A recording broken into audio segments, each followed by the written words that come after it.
মক্কার জমিনের কাফেরেরা মুশরিকরা, আমরা আগে আলোচনা করেছি, তারা আল্লাহকে বিশ্বাস করত।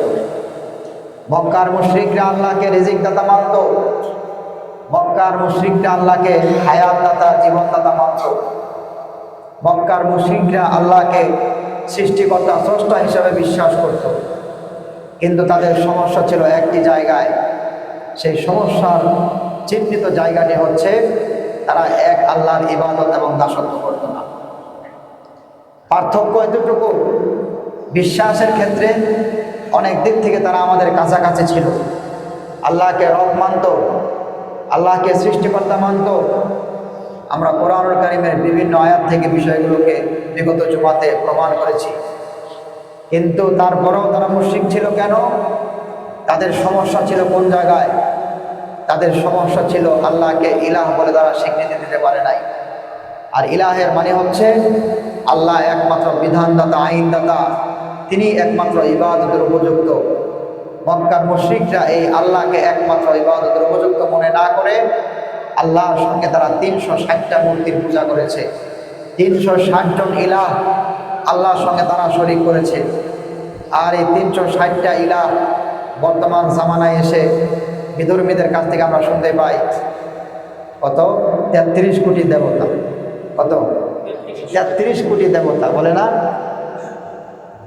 এই 360টা মূর্তির থেকে আস্তে আস্তে এটা বৃদ্ধি হয়ে 1400-1500 বছর পরে এসে এই 360টা মূর্তি আর 360-এর জায়গায় এই কোথায় আর থাকে নাই, এটি রূপান্তরিত হয়েছে কত কোটিতে? 33 কোটি দেবতায়। মানে এতগুলা দেবতায় তাদেরকে লালন পালন করে। তাদের বিশ্বাস বর্তমানে যেরকম, তাদের বিশ্বাস 33 কোটি দেবতায় যেখানে পারে না, সেখানে এক আল্লাহ কিভাবে পারে? নাউযুবিল্লাহি মিন যালিক। তো ওই সময় মুশরিকিনে মক্কা, মক্কার মুশরিক সম্প্রদায়, তাদের বিশ্বাস আর ধারণা ছিল এটাই যে 360টা মূর্তি স্থাপন করেছি, আর এই 360টা মূর্তি এগুলো মন গড়া নয়, বরং এগুলো আগের জামানায়, নূহ নবীর জামানায় যারা বড় বড় পীর বুজুর্গ দরবেশ ছিলেন, নেককার সালেহীন ব্যক্তি ছিলেন, তাদের নামেই বানানো এই মূর্তিগুলা মূলত নাম দিয়েছে তারা আগের দিনের পীর বুজুর্গদের।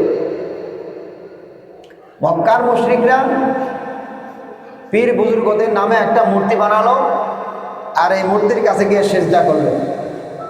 আর আমার আপনার জামানার লোকেরা মক্কার মুশরিকদের সাথে পার্থক্য কতটুকু দেখেন?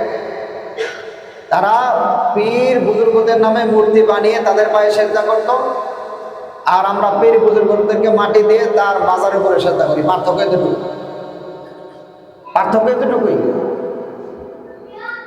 পার্থক্য কি? যে তারা তাদের নামে একটা মূর্তি বানিয়ে পূজা করত, আর আমার আপনার সমাজের মানুষেরা ওই বুজুর্গদেরকে, আমাদের জামানার বুজুর্গদেরকে দাফন করে দিয়ে তাদের কবরের উপরে সিজদা করতেছে। কোনো পার্থক্য আছে?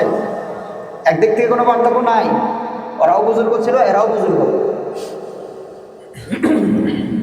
পার্থক্য শুধু মূর্তি নির্মাণ করে নাই, কবরটাকে, মাজারটাকে তারা মূর্তি বানিয়েছে, এতটুকু পার্থক্য। বাকি মিল আছে, তারাও বুজুর্গ ছিলেন, এরাও বুজুর্গ ছিলেন। আজকে আমরা যখন এই কথাগুলো বলি, অনেকে মনে করে কি আমরা পীর আউলিয়াদের বিরুদ্ধে কথা বলি। দেখুন, পীর আর আউলিয়ারা এদেশে যারা দাওয়াত নিয়ে এসেছিলেন, শাহজালাল ইয়ামানি রহমতুল্লাহ আলাই ইয়ামান থেকে, সুদূর আরব থেকে এসেছিলেন। বাচ্চা গৌর গোবিন্দ যখন মুসলমানদেরকে নির্যাতন করেছিল, বাচ্চা গৌর গোবিন্দের শৃঙ্খল থেকে মুসলমানদেরকে উদ্ধার করবার জন্য তিনি এই সিলেটে এসেছিলেন জিহাদ করার জন্য, যুদ্ধ করার জন্য। এক আল্লাহর জমিনে এক আল্লাহর দিনকে প্রতিষ্ঠার জন্য তিনি এদেশে আগমন করেছিলেন। কত বড় আল্লাহর ওলি বুজুর্গ তিনি ছিলেন। আজকে তার মাজারে মানুষ সিজদা করছে, গজার মাছের পূজা করছে। তিনি কি এগুলো শিক্ষা দিয়েছিলেন? যে এক আল্লাহকে সন্তুষ্ট করবার জন্য তার মাটি ভিটা ছেড়ে দিয়ে তিনি হিজরত করে বাংলাদেশে চলে আসলেন। হ্যাঁ, তার লক্ষ্য উদ্দেশ্য ছিল ওই আল্লাহর ইবাদত করা, এক আল্লাহ দাসত্বে মানুষকে আহ্বান করা। গৌর গোবিন্দ যাতে করে মুসলমানদেরকে তার কক্ষিগত করে গোলাম বানাতে না পারে, গোলামি করতে হবে কার? সেই আল্লাহর দিকে আহ্বানের জন্য আসলেন, তার পক্ষে যুদ্ধের জন্য আসলেন। আর কপাল পোড়া মানুষেরা এখন তাদেরকেই সেজদা করা শুরু করল। তিনি আসলেন কেন আর আমরা করছি না? মক্কার মুশরিকদের ধারণা ছিল কি, এই পূজার, এই ইবাদতের কি উদ্দেশ্যে তারা তাদের পায়ে সেজদা করত? আল্লাহ রাব্বুল আলামিন কোরআনুল কারীমে এই বিষয়গুলোকে সুস্পষ্ট করে ঘোষণা করে দিয়েছেন। সূরা জুমার এর 3 নম্বর আয়াত আল্লাহ সুবহানাহু ওয়া তাআলা এই মক্কা মুশরিকরা কেন, কি উদ্দেশ্য নিয়ে, কোন নিয়তে তাদের পূজা করেছে, এই মূর্তিগুলার ইবাদত করেছে, আল্লাহ পাক এটিকেও স্পষ্ট করে দিয়েছেন। যে তাদের ধারণা কি ছিল? আল্লাহ বলছেন, মা না'বুদুহুম ইল্লা লিয়ুকাররিবুনা ইলাল্লাহি যুলফা। মক্কার মুশরিকরা তারা মূর্তির পূজা করে তারা বলতো যে আমরা এই মূর্তির ইবাদত করি না, মূর্তির পূজা করি না। সুবহানাল্লাহ বলেন। ইন্টারেস্টিং বিষয়, খুশির বিষয় একদিক থেকে, সেটি কি? তারা বলছে যে আমরা, তোমরা দেখতে পাচ্ছ যে মূর্তির সামনে সিজদা করি, তা আমরা মূর্তির ইবাদত করি না। মা না'বুদুহুম, মা মানে না, না'বুদুহুম তাদের ইবাদত করি না। কেন করি? ইল্লা, একটা ধারণা আছে তাদের ইবাদত করা, ভালো করে বুঝেন। মক্কার মুশরিকরা আমরা জানি মূর্তির পূজা করত, কথা ঠিক না বেঠিক? এতটুকু আমরা সবাই জানি। কিন্তু আল্লাহ কি বলছেন দেখেন, সূরা জুমারের 3 নম্বর আয়াত আল্লাহ বলছেন যে মক্কার মুশরিকরা মূর্তির সিজদা করত, পূজা করত, তোমরা মনে করছো সরাসরি তাদের ইবাদত করা হয় না। আল্লাহ বলছেন না, আমাদের ধারণাকে আল্লাহ নিষেধ করেন যে না, এইটা না, এইভাবে তারা ইবাদত করে নাই। তবে তারা বলতো এই কথা, ইল্লা লিয়ুকাররিবুনা ইলাল্লাহি যুলফা। মুশরিকদের ধারণা ছিল যেহেতু পীর বুজুর্গদের নামে এই মূর্তিগুলা নির্মিত, পীর বুজুর্গদের নামে মূর্তিগুলা সৃষ্টি করা হয়েছে, বানানো হয়েছে, তাদের বিশ্বাস আর ধারণা ছিল যে আমরা এই মূর্তির পাশে এসে, যদিও দৃশ্য তো দেখা যাচ্ছে এদের সিজদা করছি, এদের ইবাদত করছি, কিন্তু আল্লাহ বলছেন যে না, এরা বাহ্যিক দৃষ্টিতে সরাসরি তাদের ইবাদত করতে দেখা গেলেও তাদের অন্তরে ছিল, তাদের ধারণা ছিল, নিয়ত ছিল এটা, যে এই পীর বুজুর্গদের ইবাদত তারা করে না, তারা করে আল্লাহর ইবাদত, কিন্তু তারা মনে করে যে তারা সরাসরি আল্লাহকে পাবে না, আল্লাহকে পাওয়ার জন্য মাধ্যম বানাতে হবে এই পীর আর বুজুর্গদের মূর্তিগুলাকে। এই পীর আর বুজুর্গদের মূর্তিগুলার সামনে ইবাদত করলে মক্কার মুশরিকদের ইবাদত গুলা পীর আর বুজুর্গরা আল্লাহর কাছে পৌঁছায় দেবে। ভালো করে বুঝেন কথাটা। আমরা মনে করি মক্কার মুশরিকরা মূর্তিগুলার সরাসরি ইবাদত করত, আমাদের বিশ্বাস। আর আল্লাহ বলছেন কি? আল্লাহ বলছেন যে না, এরা মূর্তিগুলার ইবাদত করে না, তবে এই ধারণাই করে। সেই ধারণাটা হচ্ছে যে এরা হচ্ছে পীর বুজুর্গদের মূর্তি, এদের সামনে ইবাদত করলে মুশরিকদের ইবাদতগুলাকে এই মূর্তির মালিক যারা, অর্থাৎ পীর বুজুর্গ যারা আছে, এরা তাদের ইবাদতকে কার কাছে পৌঁছায় দিবে? আল্লাহর কাছে পৌঁছায় দিবে। যাদের অ্যাপস আছে এখনই খুলতে পারেন এই আয়াত, সূরা জুমারের 3 নম্বর আয়াত।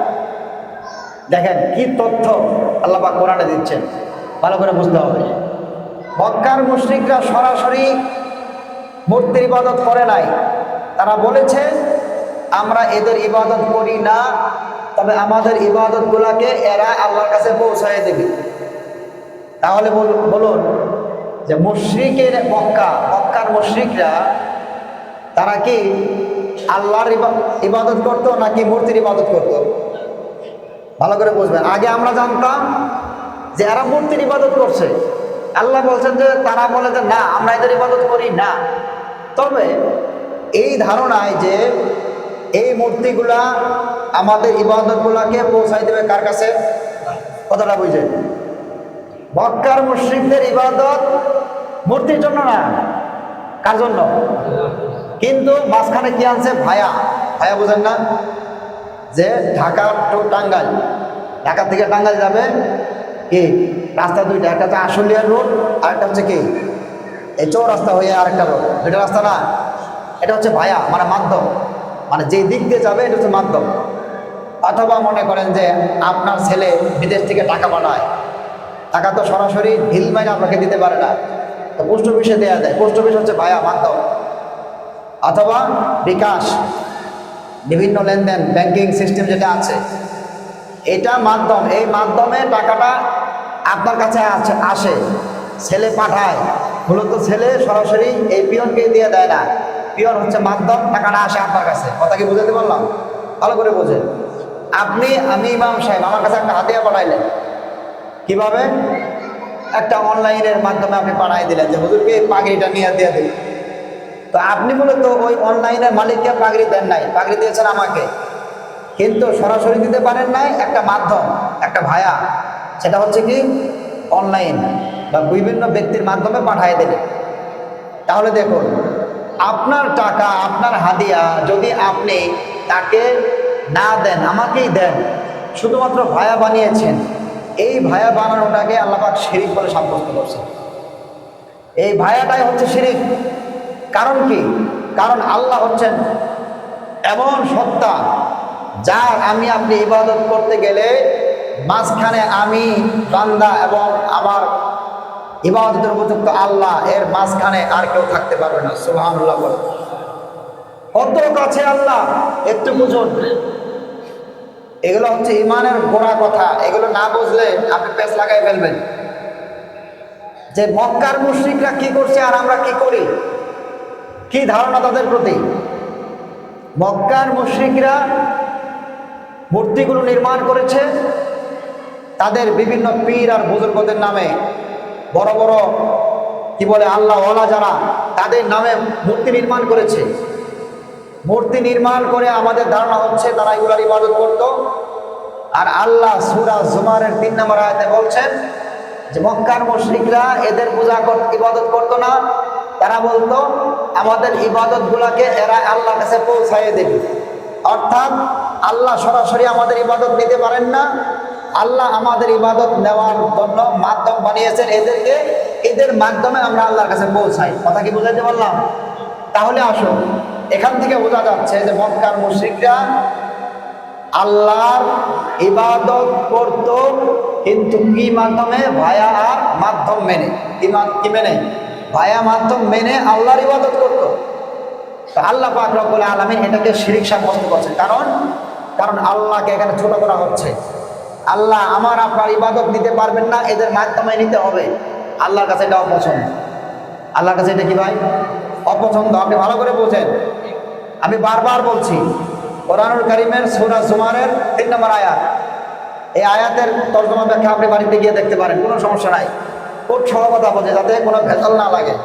অনেকে কথাগুলো না বুঝে আমাদেরকে মনে করে আমরা ওলিয়া উলিয়াদের দুশমন, আমরাও পীর ভদ্রলোক। আমি বারবারই কথাটা বলি, পীরদের স্বভাব নেই কিভাবে ইবাদত করলে ভালো হয়, কোন কোন জিকির করলে আমার লাভ হবে, কিভাবে হিংসা দূর হবে, কিভাবে সৎ সাহস হবে, কিভাবে সৎ কথা বলা যায়, কিভাবে সমস্যার থেকে ওঠা যায়, আমরা এখনো পরামর্শ নেই।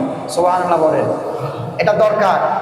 আপনি জীবন চলার জন্য ভালো একজন মানুষের সোহবত, তার সংস্পর্শ, তার সান্নিধ্য আপনার দরকার। ভালো লোকের সান্নিধ্য না পাইলে আপনি গোমরা হয়ে যাবেন, নষ্ট হয়ে যাবেন। আপনি যে এলাকায় থাকেন না কেন, ওই এলাকা আপনার যাচাই বাছাই অনুযায়ী যে লোকটাকে আল্লাহওয়ালা মনে হয়, যার মধ্যে দুনিয়ার কোনো ধান্দা নাই। দুনিয়ার ধান্দা বলতে নিজে কামাই করে খায়, আরেকজন একটা মাংনা খাওয়ার চিন্তা করে না। বুঝতেছেন কি বিষয়টা? একটা হচ্ছে নিজে কামাই করা, এটা দুনিয়ার কোনো ধান্দা না, এটা সে নিজে পরিশ্রম করে খাচ্ছে। আরেকটা হচ্ছে কোনো পরিশ্রম নাই, কিছু নাই, খালি মানুষের পকেটের দিকে তার নজর, খালি মানুষেরটা কেমনে খাবে এই ধান্দায় থাকে। এটা আল্লাহওয়ালা না। এটা কি না? আল্লাহওয়ালা না। মুহতারাম হাজিরিন, যে কথাটি বলছিলাম যে মক্কার মুশরিকরা আল্লাহর ইবাদত করত, মাঝখানে একটা মাধ্যম মেনেছে, আর আল্লাহ এটাকে শিরক সাব্যস্ত করেছেন। আজকে আমাদের সমাজে যারা মূর্তি পূজা করছে। এদের মূর্তি পূজা আর মক্কার মূর্তি পূজা এক নয়। মক্কার মূর্তি পূজা তাদের ধারণা ছিল পীর বুজুর্গদের নামে বানানো মূর্তি, এরা আমাদের ইবাদত আল্লাহর কাছে নিয়ে যাবে। বর্তমান সমাজের মূর্তি পূজক যারা আছে তারা কি এই ধারণা করে যে এই মূর্তিগুলো আল্লাহর কাছে তাদেরকে নিয়ে যাবে? বলে তারা? বলে না। অর্থাৎ এরা সরাসরি মূর্তি পূজায় লিপ্ত।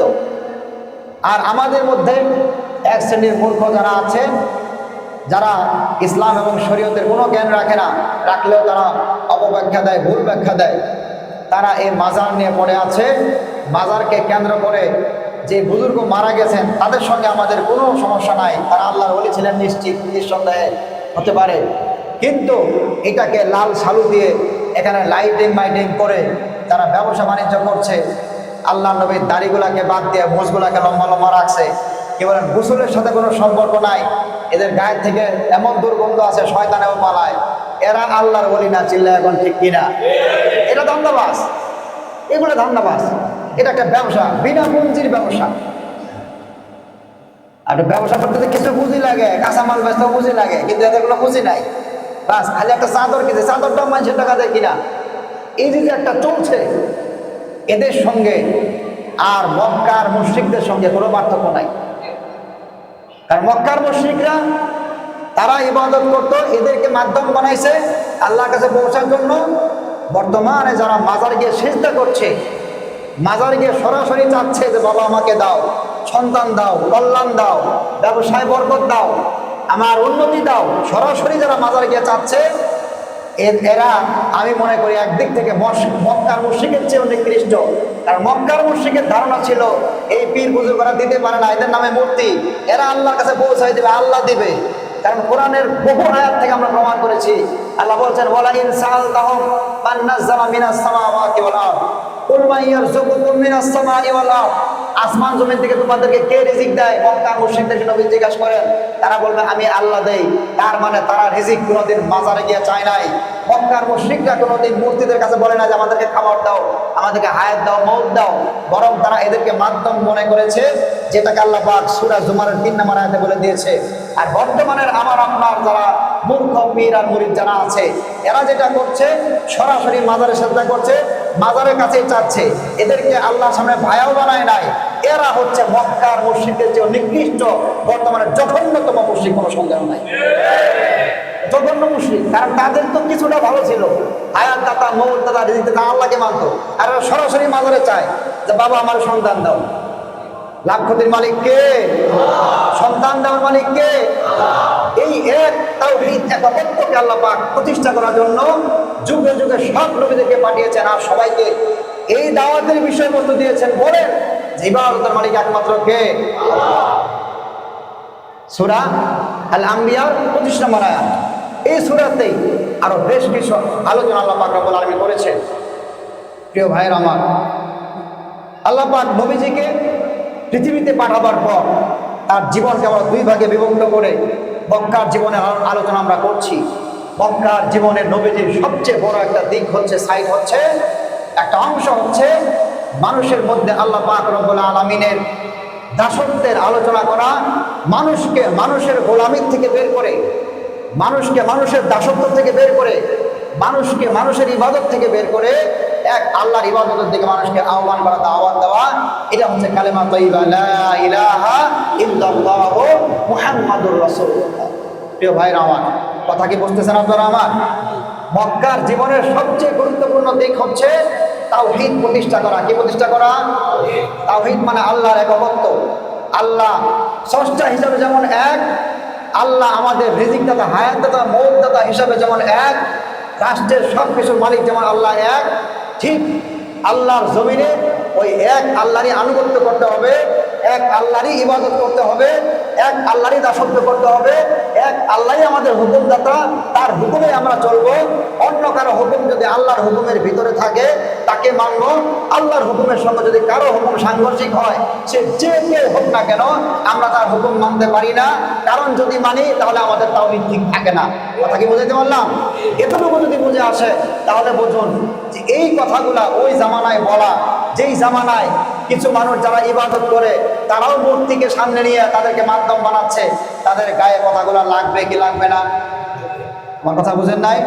এতগুলো মূর্তি, আর সরাসরি নবীজি বলছেন যে না, এগুলোর সামনে ইবাদত করা যাবে না। যে আল্লাহ তোমাকে খাওয়ায়, যে আল্লাহ তোমাকে পালে, সরাসরি সেই আল্লাহর ইবাদত করো। আল্লাহ পাক রব্বুল আলামিন এর পক্ষ থেকে নবীজি যখন এই দাওয়াত দিলেন, মক্কার কাফেরদের অন্তরের ভিতরে এটা কাটার মতো লেগে গেল। তার মানতে পারলো না, মানতে পারলো না। কয়েকটা সমস্যার কারণে মানলো না। এক নম্বর সমস্যা ছিল, নবীজি ইতিম ছিলেন। আল্লাহ পাক কোরআনে বলছেন, আলাম ইয়াজিদিকা ইয়াতীমান ফাআওয়া, নবী হে, আমি কি আপনাকে ইতিম পাই নাই, অতঃপর আশ্রয় দিয়েছি। এখন এই ইতিম যখন আস্তে আস্তে বড় হয়ে নবী হয়ে গেল, যাদের বাবা বেঁচে ছিল তাদের আত্মমর্যাদায় লাগলো যে আল্লাহ পাক নবী বানাবার জন্য আমাকে কেন চোখে দেখলো না, মুহাম্মদ ইতিমকে কেন নবী বানাইলো। খারাপ লাগলো। বড় বড় লিডার যারা আছে মক্কার, যারা মানুষকে পরিচালিত করে, মানুষকে আইন দেয়, বিধান দেয়, এদের গায়ে লাগলো যে মুহাম্মদ কেন এই কথাগুলো বলছে, তাহলে তো আমাদের নেতৃত্ব খতম হয়ে যাচ্ছে। একদিক থেকে মূর্তি পূজারীরা খেপলো, আর একদিক থেকে মক্কার শাসকরা নবীজির বিরুদ্ধে খেপলো। যারা ধর্ম নিয়ে উল্টাপাল্টা ব্যাখ্যা দেয়, এদেরকে বলা হয় যাজক, ধর্ম যাজক সেই জামানার। আরেকটা হচ্ছে শাসক। তো যাজক এবং শাসক দুই শ্রেণী মিলে নবীজির শত্রু হয়ে গেল। যাজক মানে ধর্মীয় গুরু, যারা তাদের এই ধর্মটাকে শিক্ষা দেয় যে এইভাবে ইবাদত করো, আর নবীজি বলছেন এদেরকে বাদ দিয়ে এক আল্লাহর ইবাদত করো। তো ধর্মের গুরুরা খেপলো এবং তারা বলল মুহাম্মদ কাফের হয়ে গেছে। নাউজুবিল্লাহ, মুহাম্মদ সাল্লাল্লাহু আলাইহি ওয়াসাল্লাম কি হয়ে গেছে? কাফের হয়ে গেছে। কেউ মুসলমান হলে তাকে তারা কাফের বেদিন মনে করবে। আসলে কি মুসলমানরা কাফের নাকি তারা কাফের? কিন্তু উল্টা বস্তু। তো একদিক থেকে ধর্মীয় গুরু, ধর্মযাজকরা নবীর বিরুদ্ধে চলে গেল। আরেক দিক দিয়ে যারা আল্লাহর আইনের বিপরীতে শাসন দেয়, নিজেদের আইন সমাজে প্রতিষ্ঠা করে, সেই আইন আল্লাহর হুকুমত হোক বা না হোক, এইরকম আইন যখন দিল, আল্লাহ পাক এর পক্ষ থেকে নবী যখন বললেন, আলাইসাল্লাহু বিআহকামিল হাকিমিন, আল্লাহ কি সবচেয়ে বড় শাসক নন? কি বলেন, আল্লাহ কি সবচেয়ে বড় শাসক না? অবশ্যই। আল্লাহ কি সবচেয়ে বড় আইনদাতা নন? আল্লাহ পাক কোরআনে বারবার বলছেন যে আমি কোরআন দিয়েছি, কোরআন দ্বারা তোমরা ফায়সালা করবা, বিচার ফায়সালা করবা। আল্লাহ পাক কোরআনের অনেক জায়গায় বলেছেন যে তোমাদের মধ্যে যদি নবী কোনো ফায়সালা করে, ইদা কাদাল্লাহু ওয়া রাসূলুহু আমরান, আল্লাহ এবং তার নবী যদি কোনো মীমাংসা করে দেয়, বিচার কার্য করে দেয়, ইদা কাদাল্লাহু ওয়া রাসূলুহু আমরান, যখন আল্লাহ এবং তার রাসূল কোনো বিচার করে দেয়, তখন সেখানে তোমাদের মত ব্যক্ত করার আর কোনো সুযোগ নাই, সেটাকে তোমাদের অবশ্যই মানতে হবে। আর যারা না মানবে, আল্লাহ পাক তাদের কথা বলছেন, যখন ওয়াইদা কিলা লাহুম তাআলাউ ইলা মা আনজালাল্লাহু ওয়া ইলার রাসূল, যখন মানুষকে বলা হয় যে আসো, আল্লাহ এবং তার রাসূল যেই জিনিস নাজিল করছেন, আসো এটার দিকে আসো, এটাকে সংবিধান বানাই, এটা দিয়ে আমরা ব্যক্তিগত জীবন চালাই, পরিবার চালাই, সমাজ চালাই, রাষ্ট্র চালাই, সব জায়গায় কয় আল্লাহর হুকুম মানবো, এক আল্লাহর হুকুম মানবো। সব জায়গায় যদি এক আল্লাহর হুকুম থাকে, তাহলে কোনো সমস্যা হবে না। আল্লাহ বলছেন, যখন এই ঘোষণা দেওয়া হয়, তখন রাআইতাল মুনাফিকিনা ইয়াসুদ্দুনা আনকা সুদুদা, আল্লাহ এখানে আরেকটা ভিআইপি মুনাফিকের কথা বলছেন যে এক জাতীয় ভিআইপি মুনাফিক আছে, যখন তাদেরকে আল্লাহ এবং তার রাসূলের আইনের দিকে আহ্বান করা হয়, তখন তারা পৃষ্ঠ প্রদর্শন করে তারা সেখান থেকে চলে যায়। এদেরকে আল্লাহ পাক বলছেন এরা হচ্ছে মুনাফিক। এরা কি মুনাফিক? মুনাফিকের আলামত নবীজি হাদিসে বলছেন, আয়াতুল মুনাফিকি সালাসা, মুনাফিকের তিনটা গুণ, তিনটা আলামত। ইদা হাদ্দাসা কাযাবা, যখন সে কথা বলে তখন সে মিথ্যা কথা বলে। ওয়া ইযা ওয়াদা আখলাফা, মানুষকে বিভিন্ন ওয়াদা দেয়, ওটা দেবো সেটা দেবো, পরবর্তীতে সে নিজেই মানুষটা মাইরা ধরে খায়। আছে না নাই? হ্যাঁ, সেই জনগণটা চুষে খায়। এরকম বহুত লোক আছে। আল্লাহ নবী বলছেন যে এরা ওয়াদা দিবে আর ওয়াদাকে ভঙ্গ করবে, এটা মুনাফিক। ওয়াইদা উকতুমিনা খানা, আর যখন তাদের কাছে আমানত রাখা হয়, তখন আমানতের খেয়ানত করে। এই আমানতের খেয়ানত মানে আমরা বুঝি কি, সমাজে 5,000 টাকা একজনের কাছে রাখছে, সে মাইরা খাইছে 2,000 টাকা, আমানতের খেয়ানত করছে। আরে ভাই, এই রাষ্ট্রে হাজার হাজার শত শত কোটি টাকা বিভিন্ন দপ্তরে রাখা আছে, বিভিন্ন মন্ত্রণালয়ে দেওয়া আছে, কি বলেন, সমস্ত মন্ত্রণালয়গুলো চালায় এমপি এবং মন্ত্রীরা। সেখান থেকে আইন পাশ করে একটা ব্রিজের জন্য 10 লক্ষ টাকা নির্ধারণ করা হয়। এটা খাইয়া আসতে আসতে আসতে থাকে 1 লক্ষ টাকা। 9 লক্ষ টাকা যারা খাইলো, এরা কি এদেশের জনগণের আমানতকে তারা খাই ফেলে নাই? কথা বলেন, এরা খায় নাই তারা? এরা আমানতের খেয়ানত করে। নবীজি বলতেন এরা সবচেয়ে মুনাফিক। আরেকটা মুনাফিক হচ্ছে যারা আল্লাহ এবং তার রাসূলের আইনের পক্ষে কথা বলে, তখন তারা পৃষ্ঠ প্রদর্শন করে। আল্লাহ পাক বলেন, নবী আপনি দেখবেন, রাআইতাল মুনাফিকিনা ইয়াসুদ্দুনা আনকা সুদুদা। আল্লাহর আইন দ্বারা বিচার ফায়সালা করতে বললে তখন মুনাফিকরা পৃষ্ঠ প্রদর্শন করে এখান থেকে তারা বের হয়ে চলে যাবে, বলবে আমাদের সঙ্গে শরীয়তের সাথে, ইসলামের হুকুমের সাথে বিচারের সাথে কোনো সম্পর্ক নাই। আল্লাহ তারা টাটকা মুনাফিক। এরা কি ভাই? মুনাফিক। তো এই একত্ব আল্লাহ পাক নবীকে প্রতিষ্ঠা করার জন্য মক্কাতে পাঠালেন। মক্কায় নবীজি এই তাওহীদের দাওয়াত দিলেন। আর একদিকে যখন তাওহীদের দাওয়াত শুরু হলো, কিছু কিছু মানুষ অল্প লোক ইমানদার হলো, আর বেশিরভাগ পুরা সমাজ, পুরা রাষ্ট্র নবীজির বিরুদ্ধে লেগে গেল। যার কারণে মক্কার জমিনে সাহাবাদের উপরে, নবীজির উপরে অকথ্য জুলুম আর নির্যাতনের স্টিম রোলার তারা চালাই দিল। নবীজি নামাজ আদায় করছিলেন বাইতুল্লাহ শরীফে, আর আবু জাহেল আয়েশা উটের নারী আর ভুঁড়ি, উট যেরকম বড় তার নারী ভুঁড়িটা ওই রকম বড়। এটা গরুর ভুঁড়ি না।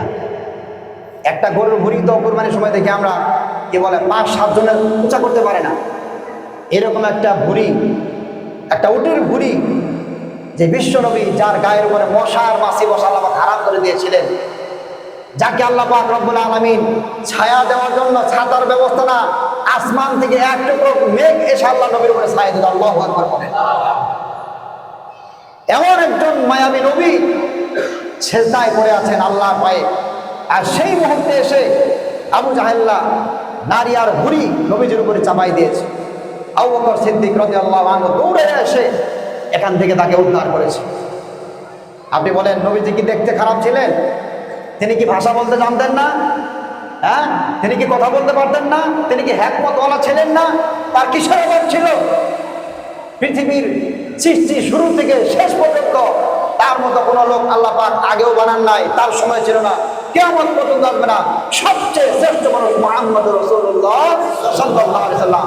কিন্তু এই তাওহীদের পক্ষে কথা বলবার কারণে মক্কার জমিন, যেখানে পাশেই তার বাড়ি, তার নিজের এলাকাতেই, তার বাড়ির সামনে, আল্লাহর ঘরের সামনে, যেখানে মানুষকে হত্যা করা হারাম, যেখানে একটা মশা এবং মাছি মারা বলতে হারাম, যেখানে একটা ঘাস উপড়ে ফেলা হারাম, এরকম একটা হারাম শরীফ বলা হয়, মানে সম্মানিত জায়গায়। আর সেই সম্মানিত জায়গায় এক তাওহীদের পক্ষে নবীজি কথা বলছেন। সেই নবী দাওয়াত দেওয়ার ফলশ্রুতিতে যেই নবীকে সবাই আল আমিন বলতো, সবচেয়ে বিশ্বস্ত বলতো, সবচেয়ে ভালো মানুষ বলতো, মক্কার সব মানুষরা ভালো বলতো, আর সেই মানুষটার ঘাড়ের উপরে মক্কার সবচেয়ে বড় লিডার আর নেতা, তার উপরে এই উটের নারী আর ভুঁড়ি চাপাই দিচ্ছে। নাউযুবিল্লাহি মিন যালিক। নবীজির সঙ্গে কোনো বিরোধ ছিল, ঝগড়া ছিল? কথা বলেন, ঝগড়া ছিল? কিসের ঝগড়া? এক তাওহীদের পক্ষে কথা বলা, তাওহীদের পক্ষে কথা বলা। এরপরে আল্লাহ পাক রব্বুল আলামিন এই তাওহীদের ঘোষণা দেওয়ার ফলে সাহাবা এবং নবীর উপরে যেই আক্রমণ, যে আঘাত, প্রতিঘাতগুলো আসা শুরু হলো, আল্লাহ পাক রব্বুল আলামিন ওই সময় জিহাদের আয়াত নাযিল করলেন না যে আপনি উল্টা তাদেরকে মারেন। এই কথা আল্লাহ তখন বলে নাই, কারণ সেই সময় সিচুয়েশন খারাপ ছিল, মুসলমানরা দুর্বল ছিল, অসহায় ছিল, সংখ্যায় কম ছিল। আল্লাহ রাব্বুল আলামিন বারবার সবর আর ধৈর্যের কথা বললেন। আল্লাহ পাক বললেন সূরা আনকাবুতের প্রথম আয়াত, আল্লাহ পাক বলেন আলিফ লাম মিম। এটার অর্থ কেউ জানে না আল্লাহ ছাড়া। এরপর আল্লাহ বলছেন আহাসিবান নাসু আইয়ুতরাকু আমান্না ওয়া হুম লা ইফতানুন। যারা ঈমানদার, যারা এক লা ইলাহা ইল্লাল্লাহর স্বীকৃতি দিয়েছে, এক মুহাম্মদ সাল্লাল্লাহু আলাইহি ওয়াসাল্লামকে তার তরিকার জন্য মনোনীত করেছে, সর্বোচ্চ নেতা হিসাবে মেনে নিয়েছে, আল্লাহ পাক বলছেন যে এরকম তাওহীদের ঘোষণা দেওয়ার পর, ঈমানদার হওয়ার পর তারা কি মনে করে যে তাদেরকে কোনো পরীক্ষা নেওয়া হবে না? আল্লাহ পাক বলছেন তারা কি ভাবে, মুসলমান তোমরা কি মনে করো, আহাসিবান নাস মানুষেরা ভাবে আইয়ুতরাকু তাদেরকে ছেড়ে দেওয়া হবে, আইয়াকুলু আমান্না অথচ তারা ঈমানদার দাবি করবে, আর বলবে আমি ঈমানদার, আর ঈমানদার হওয়ার পর নির্যাতন আসবে না, এটা কিভাবে তারা ধারণা করে? অহম লা ইফতানুন, যে তাদেরকে পরীক্ষা করা হবে না। আল্লাহ পাক এখানে পরীক্ষার কথা বলছেন। সূরা বাকারা 155 নম্বর আয়াত আল্লাহ পাক আরো বিস্তারিত বলেছেন, ওয়ালা নাবলুওয়ান্নাকুম, অবশ্যই পরীক্ষা করব, বিশাইইম মিনাল খাউফি, ভয় ভীতির মাধ্যমে। ভয় কাজ করবে। আপনি রাইতে শুইতে যাবেন, যে বয়ান শুনছেন আর হুজুরে যেই বয়ান করছে, রাইতে আর ঘুম হবে না, না জানি কোন দল কোন দিক দিয়ে অ্যাটাক করে। কথা কর ঠিক কিনা? আলেমরা আগেও সমস্যা ছিল, সামনে যে খুব নিরাপদে থাকবে আমার মনে হয় না, সামনে যে খুব নিরাপদ থাকবে মনে হয় না।